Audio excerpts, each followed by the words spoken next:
जय बजरंग बली संकट कटे नंबर बढ़े। फ्रेंड्स आपण मैंने समस्ते सिंगल सब्जेक्ट ओडिया एवं SLT Odia exam 2026 admit card download कर से एडमिट कार्ड बाबद को नहीं गोटे बड़ न्यूज आसी कौन जे हूँ एडमिट कार्ड रे आप सेंटर नेम चेंज हो।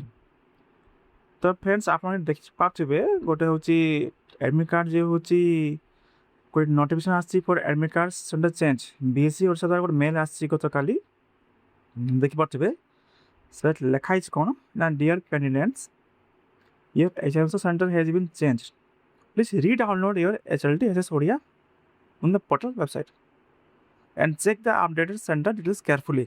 Kindly carry the revised admit card to the center BSc Odisha.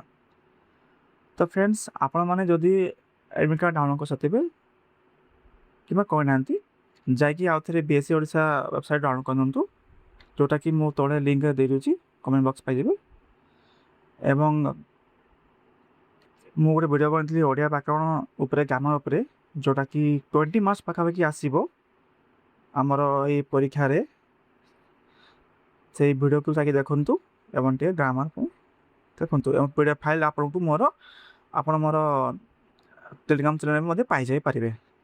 Thank you friends.